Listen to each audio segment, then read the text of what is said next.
Ladies and gentlemen, Billy Ward here. Welcome to the fourth episode of the Billy Ward podcast, where we provide you with a framework by which to live in an effort to help you create more peace, freedom, joy, and love. I'm incredibly excited today because with us we have Kim Copeland. Kim, welcome to the show. Thank you. Thank you so much for being here today. My pleasure. I'd like to kick off like I do with all guests and just start off with a little gratitude and ask you what is something that you're most grateful for today? Today, I'm grateful for the health of my family and my loved ones. Awesome. Awesome. You look so pretty today, your dress, your necklace, your hair. If we could just let our audience know a little bit about who you are and what you do and what's really most important to you. Sure. I'm a minister and a yoga teacher. What's most important to me is teaching, having a relationship with the divine, and sharing that love with others. And also being like a little matchstick, like to help empower in a way to get people started, and so I like to see myself as somebody who helps to maybe see things in others that they don't see in themselves, and to just give them that little nudge or whisper to get going. Oh, I love that philosophy, especially coming from a pastor and a teacher. I think that's the best avenue by which to help others learn about the gifts that they already are in possession of. One of the things that I've witnessed in you as one of your students and somebody who's pretty observational is your commitment to this spiritual journey. Mm-hmm. Can we talk a little bit about that and where that comes from and what that's really all about for you? Well, part of it is it's my lineage. So my lineage, I have pastors. In our family, we have pastors in every generation. So I think spiritually, it was destined for me to be that person in this generation for my family. I've done every wedding and every funeral for my family, and so that was a part of my destiny. But as I grew, that call became more and more crystallized. So I would get into situations where I would think I was doing what I was supposed to be doing, and I would be squeezed out of them. So for the first one was I went to Wall Street when I came out of college, which most people can't even imagine.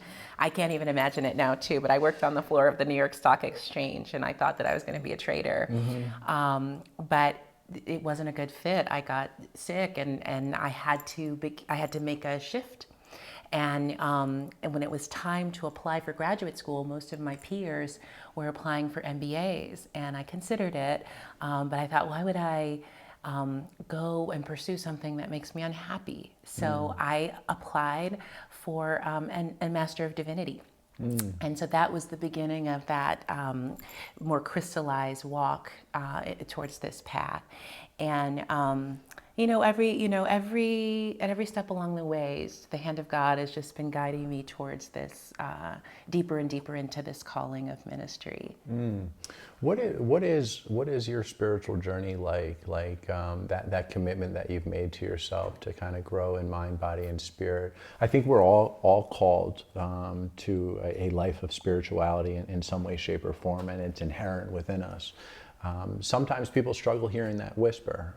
Sometimes people hear it loud and clear, and they start to forge a path. You mentioned growing up in a family of a lot of lineage in terms of your own faith and having a real strong foundation. But what is it that motivates you to keep along this path? There's a song that we sang that I grew up hearing in church. When I look back over and think of my life, and I realize that I've been blessed. So a lot of it is, Kierkegaard says, life is lived forward and understood backwards. So I don't know that I feel so, or have felt in the past so motivated to move forward. But as I look back, I see this string of events leading me and guiding me. And it's been a series of failures in some ways. So I want to like that. I was like failing on Wall Street. I wasn't good at it. I wasn't good at selling the product. I wasn't good at hanging out with the guys after work. Like I wasn't good at it. And so I was literally squeezed out of that opportunity and put in a position where I had to find something else for myself, or else I wasn't going to, I didn't know what I would do next. And then when I finished seminary, I thought I would go and work in a church and be a pastor in a church. And I thought I would go to my home church. But literally my senior year, my pastor retired. And so I was squeezed out of that opportunity and ended up landing in a really small faith-based nonprofit that was helping people who were returning from prison back to community. And so I thought, okay, well, this is my work now. And then I was squeezed out of that because when Governor Chris Christie took office, he zeroed out the budget. So then I went into a PhD program and got to do some really cool things while I was there with prison reform and reentry. But I was squeezed out of that because the PhD life became too narrow for me once it was time to write a dissertation. And one of the things that I started to enjoy while I was getting a PhD, particularly when it was hard, was yoga. And I really loved yoga. And I was, good at teaching. I already had a preaching background. And so I was sort of fell into a yoga community right away and with opportunities to do there. So my path has been a series of like experiments almost like, okay, I'm trying this now. This is where I've landed. And, oh, wait a minute, I'm being redirected. And so I guess it's a posture of surrender and accepting, right? Like not, rolling gently down the stream. I bet my niece, who's 10 months old, her favorite song is Row, Row, Row Your Boat. And I had this epiphany like a couple weeks ago, like it's all about rolling gently down the stream and not resisting the current. And so it's just been like surrendering and trusting the flow and trusting, where the hand of God is leading me next. Why is that so hard for us to do? Surrender and to trust the flow? Because it's our natural inclination to want to be in control ever since Adam and Eve. Right? We want it to be like God, and it makes sense. We want to understand our lives and our surroundings. We want to know that this mug is going to be there, and that candle is going to be there, and this couch is going to be here to sit on. Like the unknown is so scary for us, so that of course it's hard, and particularly when things are good, we want to like hold on to that stuff. But a lot of times, we don't realize, we don't know that what's to come, isn't better than what has been, and we gotta like trust it. I met you in a yoga studio, a class that you teach called Spirit Flow. And as somebody who is Catholic and has grown up going to church, I was floored the first time I met you, because I walked in and having just practiced yoga for a few years and maybe it being more about the breath and the asanas, the poses, and then you read something out of the Bible, and I was like kind of looking around like there's no pews, there isn't like the normal priest up at the front, and yet I was like hanging off of my mat and I was like, this woman is preaching. And I looked around at the diversity of everyone else, all the other students in the studio, and we were all kind of like, we're at yoga, but we're also at church. How do you make that happen? Oh, that's a God thing. I remember I loved yoga so much when I started practicing seriously. And it helped me so much. And I thought even before scripture, Christian scriptures were introduced, I used to think, I would go on Sunday mornings and think, this is church. Like I haven't had an experience with God like this in any other space where I'm just clear. I mean, the yoga, BKS Iyengar, who's one of our popular, who's one of the people responsible for popularizing yoga in the West, says when a person stills their mind, intellect, and self through the practice of yoga, they become a yukta, one who is in communion with God. A lamp cannot flicker where no winds blow, and so it is with a yogi who stills their mind, intellect, and self. And so that stilling of the mind so that you can become in communion with God, that's already happening. And so I would go to yoga class, and some teachers would have Dharma talks and some wouldn't. And the teachers that had Dharma talks would often, talk about everyday wisdom, or sometimes they were deeply rooted in Eastern religion and whatnot. And I thought to myself, as I began to think about how I would deliver Dharma, I thought, well, I should deliver it from something that I've studied and that I've spent a long time studying. And so this concept of spirit flow, why not the Bible? Why not, and you don't have to be in a particular religion to hear this wisdom and to learn from it. And I remember being so afraid at first to present this idea to my studio, and they said, okay, well, we're gonna do this once a month. And I said, okay. So we just started doing it once a month, and they said, the class is picking up, we're gonna do it twice a month. And we're like, okay. And then they said, well, let's do it, once a week, and we'll do it on Saturday mornings, which is a big day for huge yoga. Day. Yeah, and I thought, okay, and then it got to twice a week. So I can't quite explain it, but people were just open to hearing the word and having it be simple and clear. It doesn't have to be a long 25-minute sermon, but just to hear something and then to move our bodies, get out of our heads, and to really receive that word, allow it to penetrate differently than it might if we were sitting in a pew in a church. So beautiful. And as somebody who is just in love with yoga and the whole practice, on the mat and off the mat, as one of your students, you create that space for that communion with God, and I think in some way, shape, or form, we leave there learning that we can create that space anytime we want. So as somebody who has just grown so much as a result of you putting yourself out there in a way that might have been risky or scary at the beginning, I'm just so happy that you followed your heart and your intuition. It's a beautiful thing. You mentioned also in there that you enjoy being the spark or somebody who kind of likes fan the flame of others. Can you talk a little bit about that? I just, I am so, when I'm in tune and in touch, I feel that I can see, like I get little whispers and saying, oh, this person is really, like I have a friend who she makes cacao, and I don't know, cacao is this plant medicine from South and Central America. She went on this excursion to Costa Rica. She thought she was going on an organized retreat and realized that she was the only one there. And she ended up meeting a cacao priestess and learning how to make this special medicine. And it's just chocolate in its purest form, and it opens the heart.